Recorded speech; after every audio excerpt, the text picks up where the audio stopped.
And 3, 2, 1.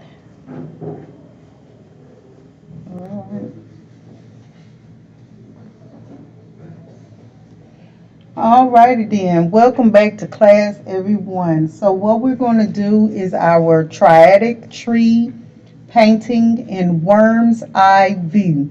Well, let's discuss first what is worm's eye view. It is a perspective as if you were a worm looking up into an object or objects. For example, in art 1 you might have did a cityscape with worm's eye view, or you did a cityscape with bird's eye view.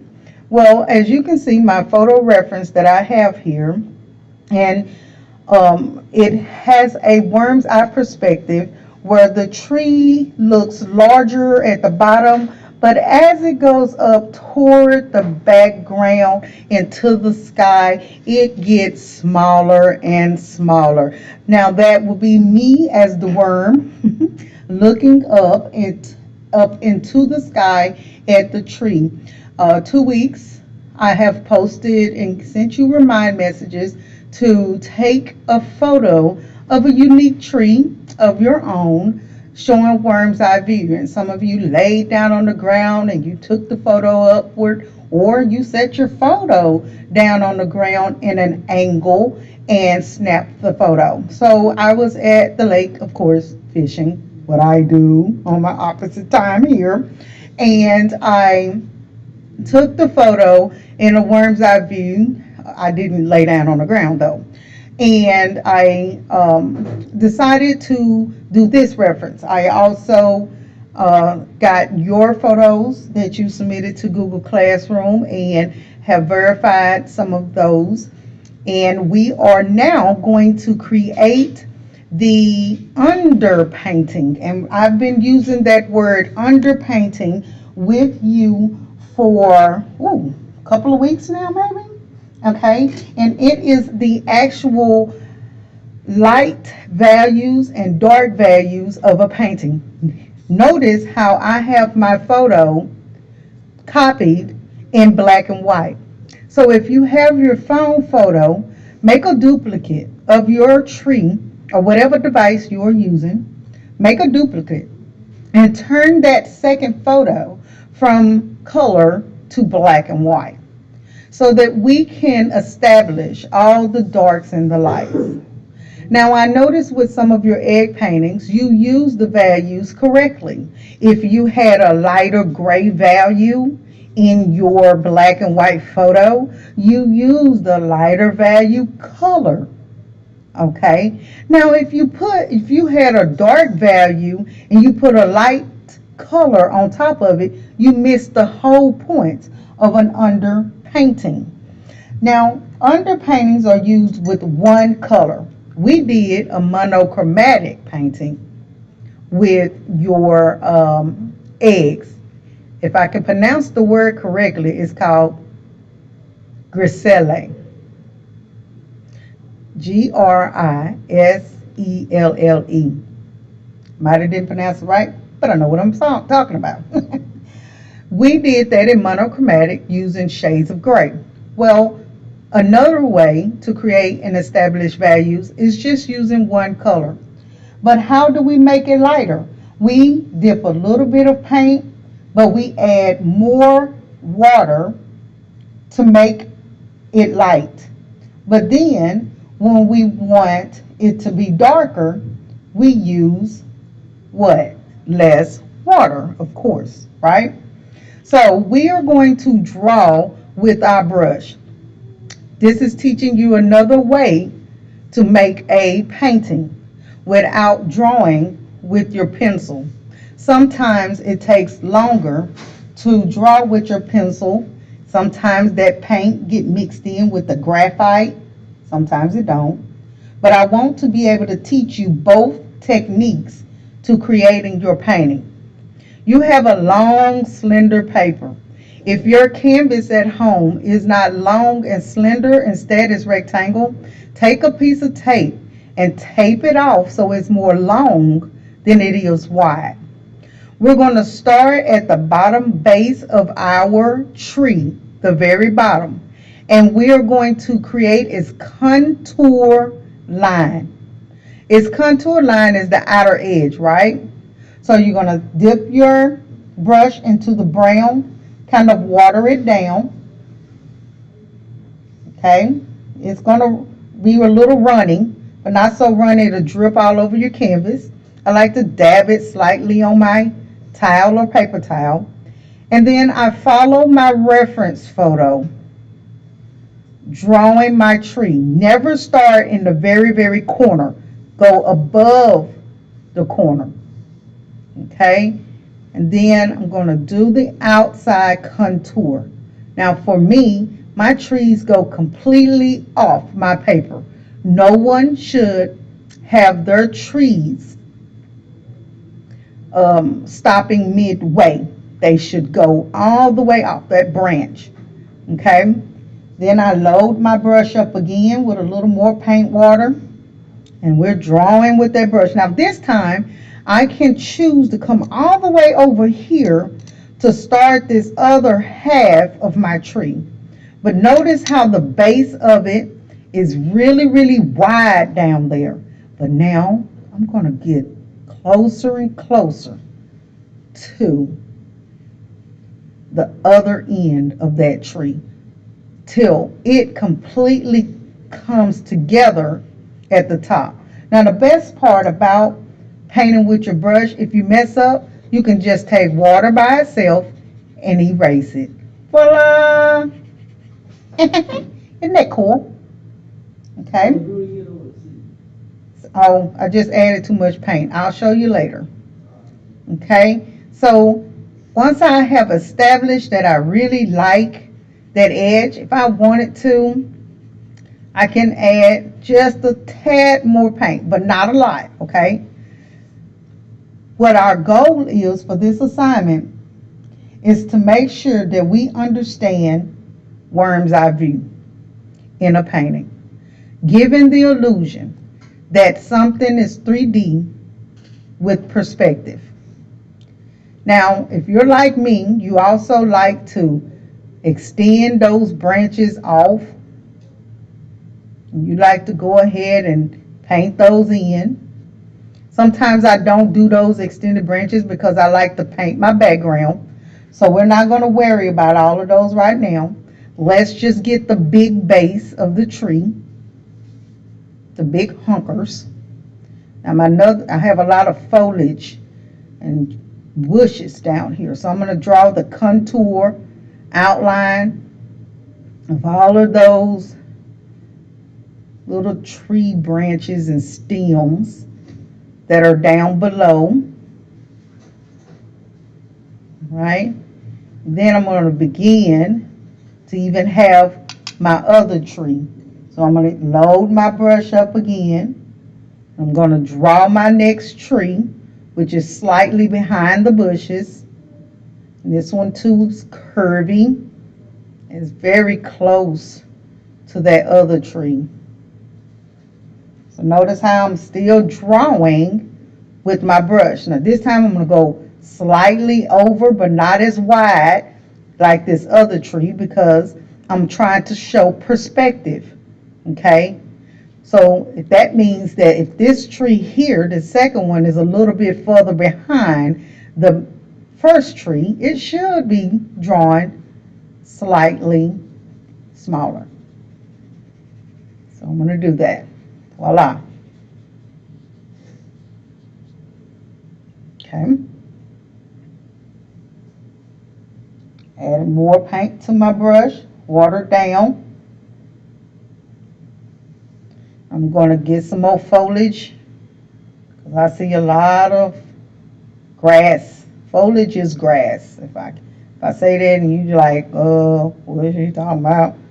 That means grass. I'm going to scoop my camera over now so that you can see. I'm about to get that third tree that's behind the second one. So why? What am I going to do? I'm going to make that one even smaller because it's in the distance. Now you probably only have one tree. That's fine if you just have one tree. I wanted to challenge myself. So I did 2 trees. This one is shaped a little differently, which is good because I don't like all of my trees to be shaped the same. But notice how it's smaller than even these other trees. And just for the sake of things, I don't even have to have this tree shaped like it is. I can extend out and make some bumps in this tree. If I don't like how wide it is, I can add more paint and go a little bit wider, and I can erase what I have. How did I erase? I use plain water and I scribbled it away. Look at that. Get a paper towel and wipe it off, or just keep wiping it away, dabbing it on your towel or paper towel as you're wiping it away. I think this is a foolproof way also of drawing quickly. And as you are advancing in painting, you're probably going to use this method a lot, especially landscapes and photos of nature. Why? Because it's easier, it's quicker, it's more realistic. Now I'm going to come down here, I'm going to get some more foliage. And then back there in the background is my lake, but it's even lighter than my trees. So I'm going to really water my paint down. Okay, the more water I add, the lighter my value is. And I'm going to make sure here that I'm not doing the land in the middle of my paper. That's a no-no. For landscapes, your horizon line should not be in the middle of your paper. It needs to be on the bottom thirds or the top thirds. But it cannot be, the horizon line cannot be in the middle. That's a good tip for you guys today. So now I'm going to go ahead, add my lake horizon line between those foliages. And that's the reflection of the trees. Okay, and then above that is another line where the trees actually are. So notice how I just use just a little more paint this time instead of less. I didn't do a very straight line.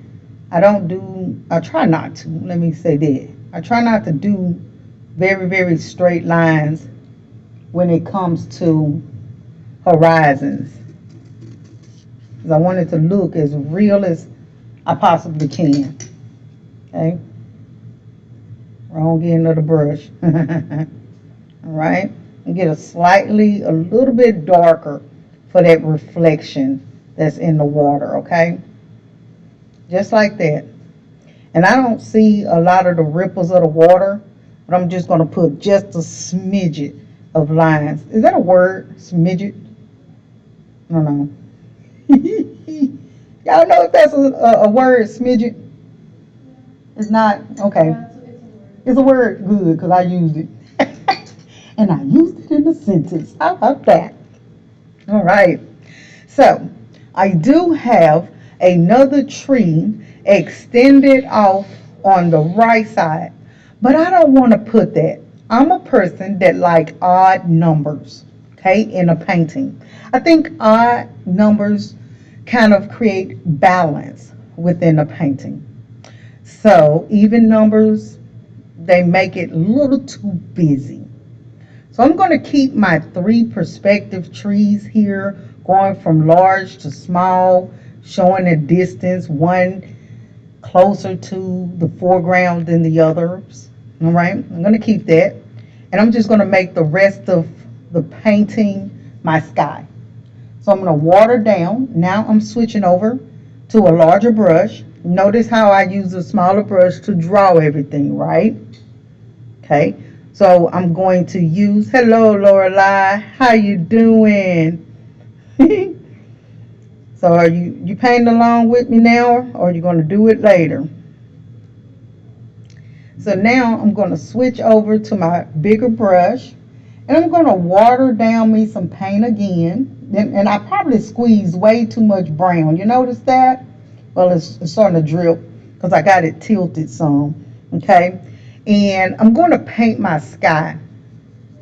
But what I want to do with this sky is I want to make it so very light that you can barely see the brown, which I'm not doing a very good job of it right now, but I'm going to water it down even more. Try not to have too much dripping. There it is. Yay me. And then if I have to make the lines of my tree on the edge a tad darker so I can see it, of course, I'll do that. Okay. There we go. Yay. I congratulated myself. Now I'm going to come in and I'm painting that sky. I'm just randomly doing flat. I'm not worried about clouds right now. I just need to lay down some color here. A lot of people paint their whole paper with a light brown shade before they even begin to draw on it. You want to know why? Because it tints the paper and allows the color that you paint on top to pop out even more. There is an artist that I went to school with. Her name is Christina Taylor. She would paint her whole canvas red. Yes, red. And she would create her portraits on top of the red. And I thought that that was so interesting because it allowed the colors that she used to really be kind of saturated and pop out more. So I had the copycat, right? I started to use, I am using acrylic paint, Laura. Hello, hello.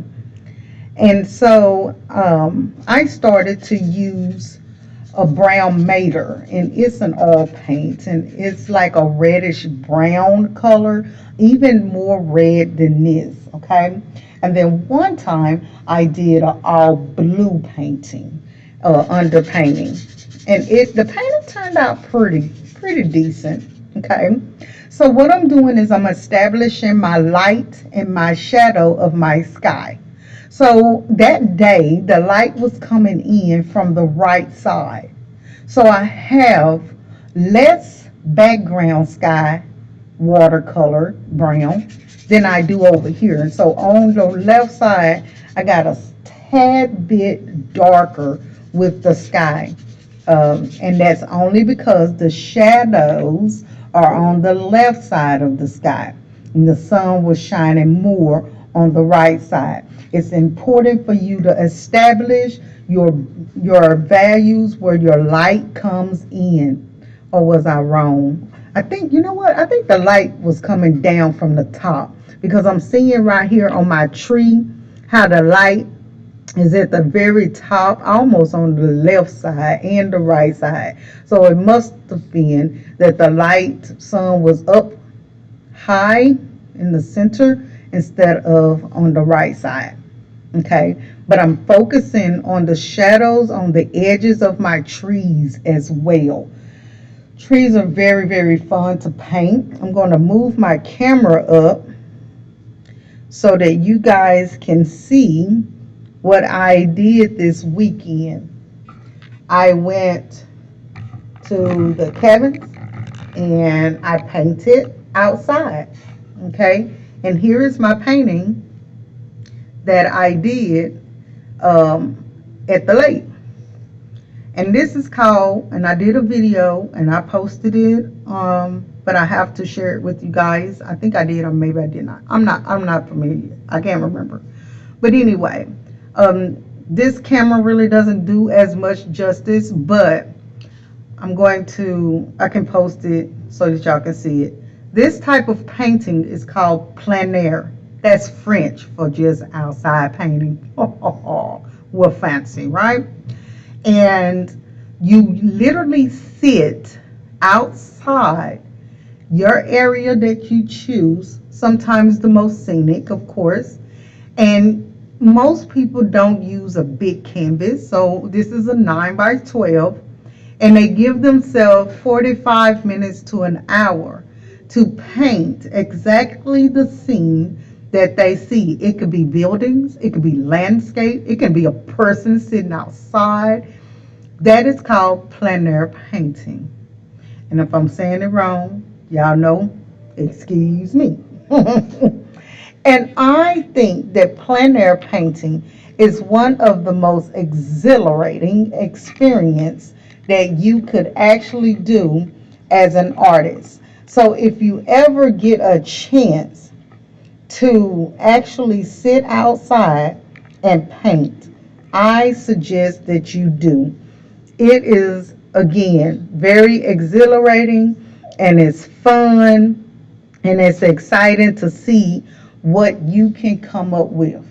So at this time, give me a yes if you have painted your sky and your tree, the contour line. Yes or no, guys? Do I got a yes outside? Nope. All right, so I'm going to give you some time to continue that while I talk about how I'm going to get in the dark values of my tree and my leaves and all of that jazz. Okay? So I'm going to scoot the camera over just a smidget. Oh, I said it again. Oh, she told me it's a word, right? Kaden, did you tell me that was a word? Okay, cool. I can say smidget. All right. So I'm getting my small detail brush again. Now, I wish that this was a 0. I think this size brush is like, oh, it says 0. Well, it's a 0 filbert. Now, I wish I could find a, a really fine point thin brush so that I can show you how we're going to do leaves, okay, and branches. Many people take forever to do individual leaves. But what I'm going to do is I'm going to show you a trick to how to paint leaves.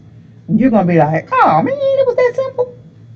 Okay, so now I'm going to establish the darkest shadow side of my trees. I'm going to get myself less paint, no, less water and more paint this time. As you see, I'm mixing it up. But it's not just paint by itself. I'm going to do that for my cast shadows, which is going to be against the trees.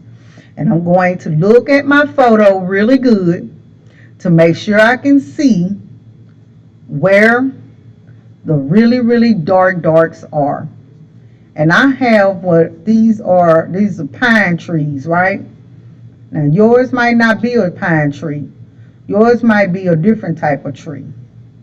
So what I'm doing is making sure the bark of the tree, those textured lines, are the darkest parts.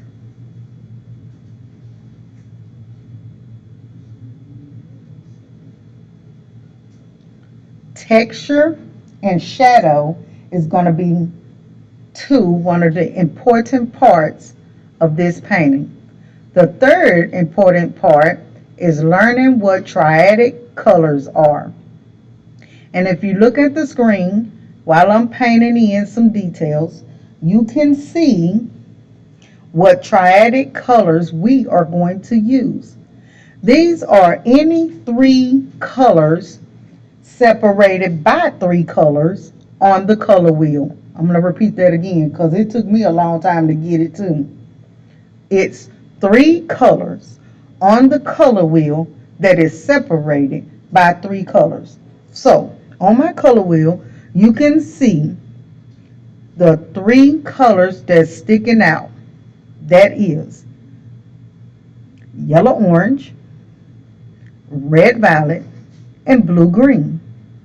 And notice that there are 3 colors in between each of those colors.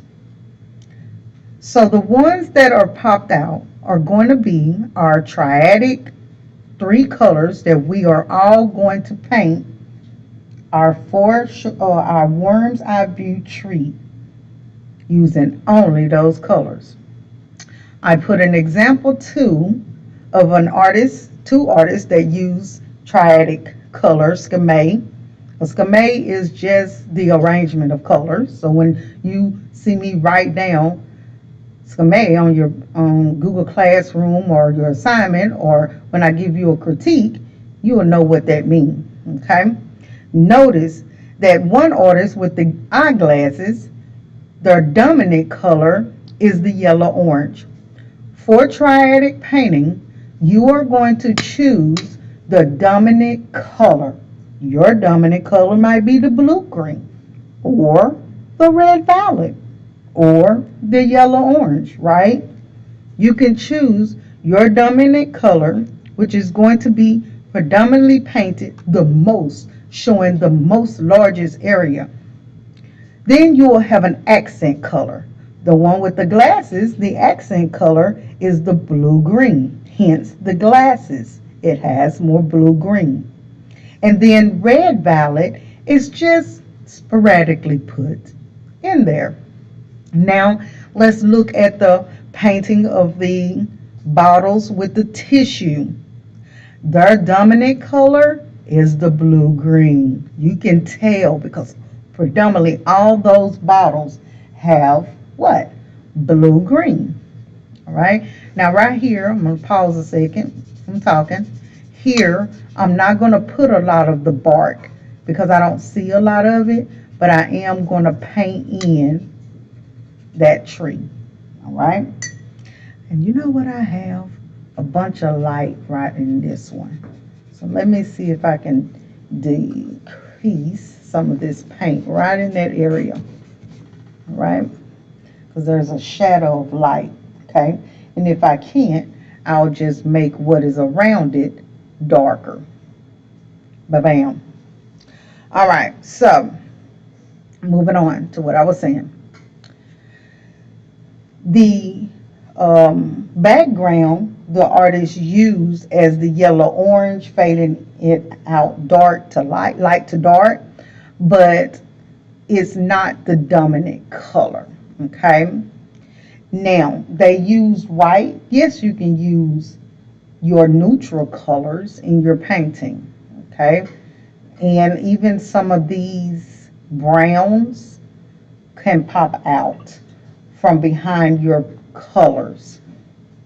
I tend to paint like really loose sometimes, and I'll show the color of the underpainting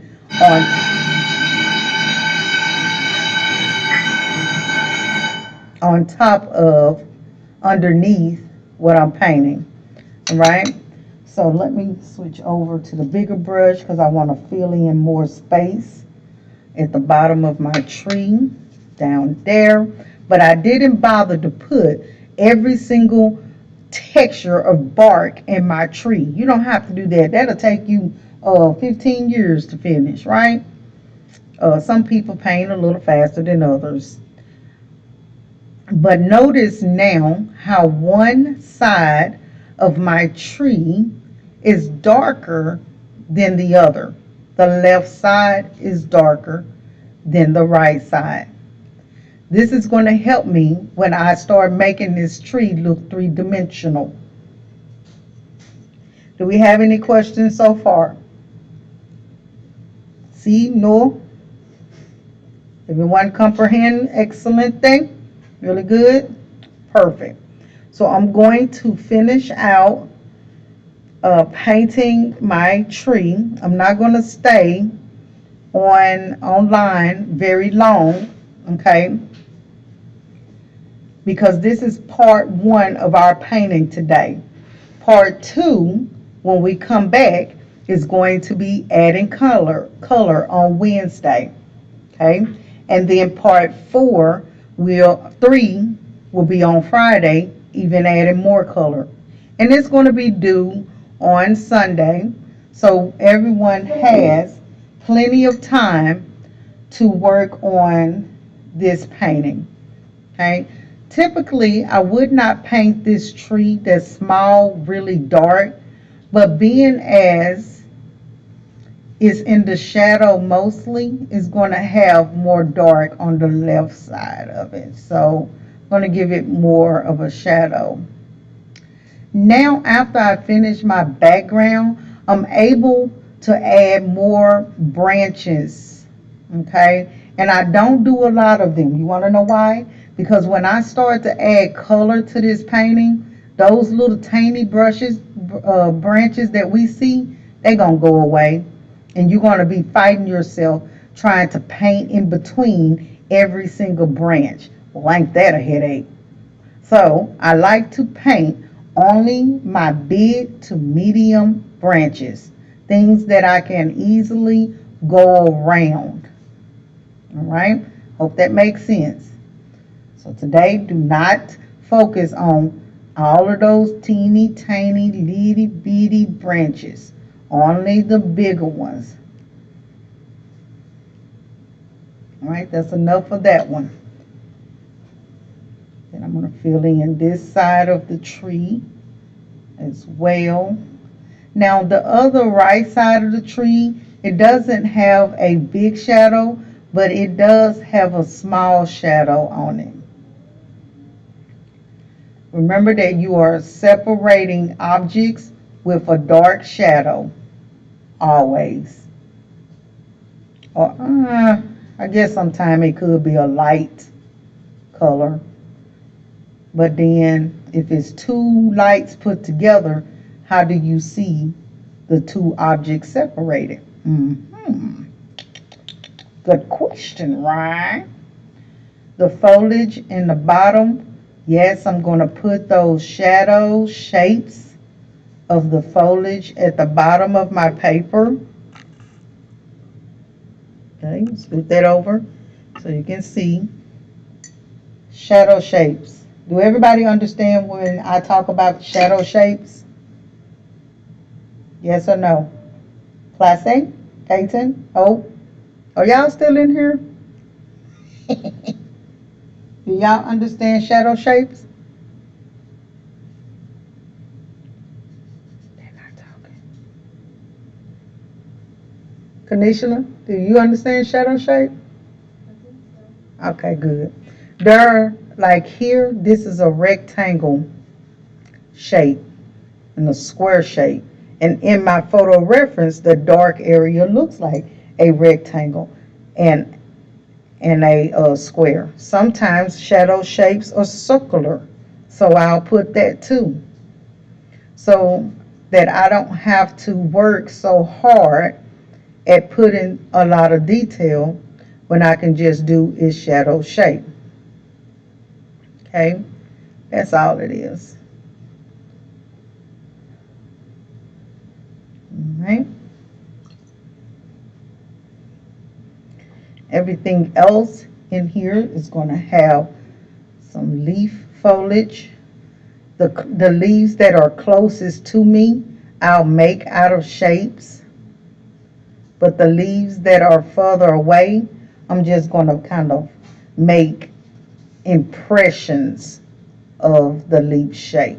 Real quick impressions like that. Leaving some spaces in between oval leaf shapes. Okay, so today I want you to focus on painting your whole painting, showing light to dark, just using the brown, establishing the darks and the light values as if it was grays, but only using just this one brown color. The more paint you use, we can barely see the right side of your painting. I just scooted over. Can you see it now? Because it stops where the lake is. I just moved it over. I'm so sorry. We are going to work hard at putting in. All right. Thanks, Lorelai.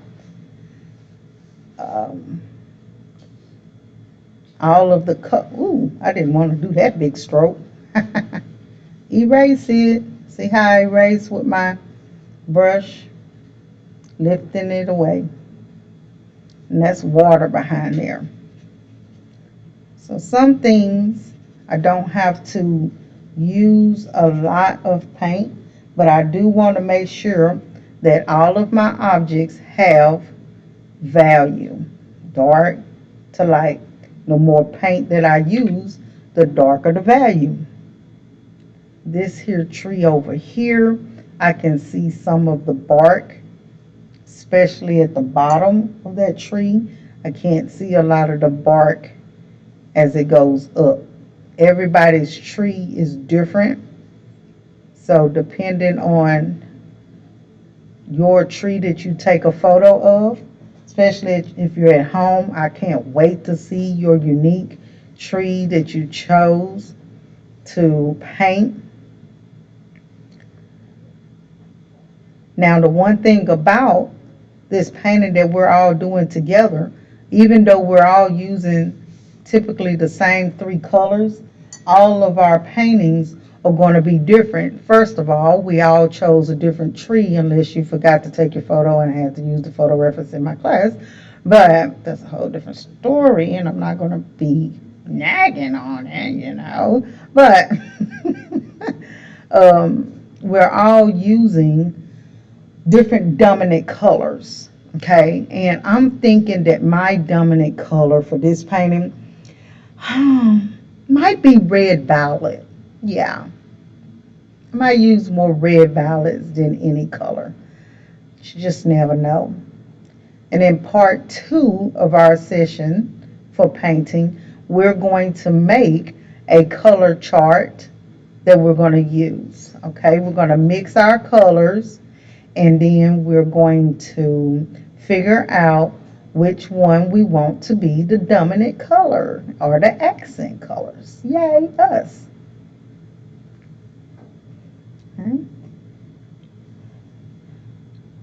So let's continue to fill in all of our tree information, not the leaves that's in the tree, getting in some bigger branches, even the branches that's kind of sticking off of the tree, like this one. It sticks off really, and it's kind of wide. Okay, I'm not worrying about the thin part of the branch, just the thicker part. I can always come in after I finish adding the color, and you're going to see us do that, add the thickness in. Most of the time, as trees go toward the sky, they get lighter in value. So I'm going to erase a little part of that was at the top, okay? Because the sky is so bright up at the top of our trees that you will barely see those branches because the sunlight is so bright, okay? So the further away you go up in the sky with your color, you should be getting lighter, okay?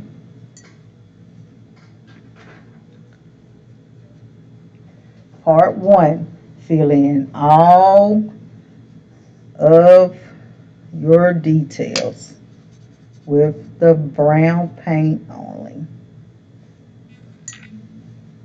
Sometimes I don't really worry about grass, the sticky parts, like up over this section here, like I put that grass coming out like that with the thinness of my brush. I just did that for the sake of demonstration.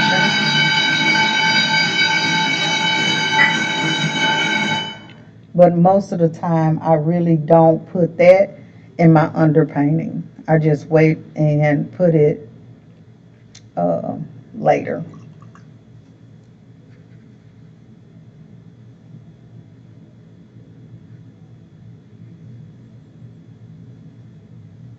And I obviously got too much brown paint. Okay.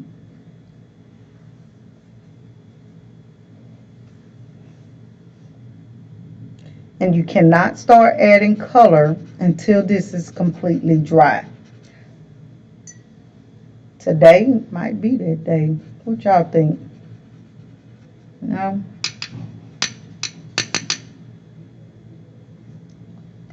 going to put, I can't go really far down here on my paper because I'm hitting my easel, and that's an annoying sound, right? So I'm just going to give a quick impression.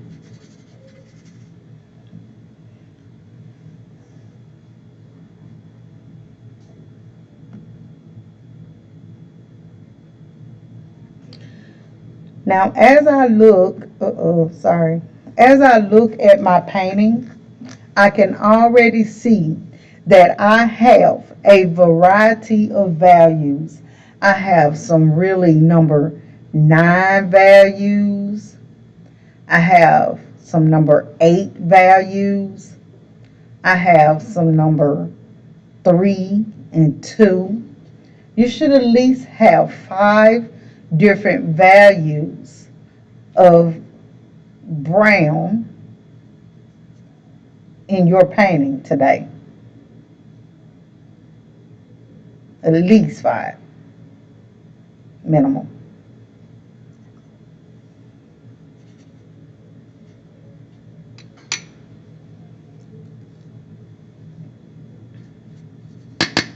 Yeah, sorry about that. Keep hitting that easel. It's an annoying sound. Now, this tree I like because it has a really good three-dimensional look to it already. It's dark on the edge, which will make it look round. But this tree looking a little flat, right? So I'm going to add more of this brown without a lot of water. And I'm going to go along its edge as much as I can in between the bark to establish a little more dark value. I'm going to stop right there because as it goes up into the sky, it gets lighter. Voila, that did help a lot, right? Yay. Separating the water from this tree. Notice that was a shadow, light, shadow. Now it's separated. Here, I separated this tree from the foliage. I have light there, dark here, shadow. Separating the foliage from here, from the tree, I have light, foliage, dark, shadow, separating the two with the dark shadow. I need to do that right here. It's dark, but it's not as dark as I need it to be. So I'm adding more paint where that should be really dark right there. Voila. Now I have pretty good arrangement of values. Each of my objects are separated by a shadow, light. I have some of my bigger branches and the extension of them hanging off of my tree trunk. I don't have roots to my tree because they're hiding behind all of the grass foliage. All right. I'll put a little bit of shadow down there. There we go. Yay. Okay, you might can't see that, but I just added it. And as it dries, I'm going to wait for it all to dry before I come in and start glazing color. There go that word again, y'all, glazing. Why do I use that color or that word a lot? Because that's how I paint. As you start to advance in painting, and if you're already advanced, that's cool. You have already established the technique to painting with color. That means that you know what color works well with each other. You know the color wheel. You know how to mix the colors to make colors. You know how to desaturate and saturate your colors. You know what secondary and split complementary colors work well with each other. That is the techniques by knowing how color works. Basically, it's called color theory. And if you are a painting 3 student or 4, Miss Phillips worked really hard, and I saw her do that, showing you guys color theory and what colors work well with each other. So for me, it's a little easy for me now because you have already learned so much of that. Now it's about applying what you've learned to objects in real life. If you're painting too, no worries. I'm still teaching you these methods as we are going along. That's why I put in the top left corner the color wheel so that you can really see how we're going to paint this. Okay? Now I'm going to end our live stream right now. Today was all about establishing the values with just the brown paint on your canvas. We are not going to add color today. You might decide tomorrow at home to go ahead and start adding color. If you do that, I want you to start with your dominant color first. That's the color that you're going to use the most in your whole painting, whether that's the yellow orange or the red violet or the blue green. Go ahead and establish where those colors will be in your painting. Or Wednesday, you can paint along with all of us, all right, using those colors. But everybody's painting at different timing, right? So that's super fine with me, right? Talk with you later. Bye bye.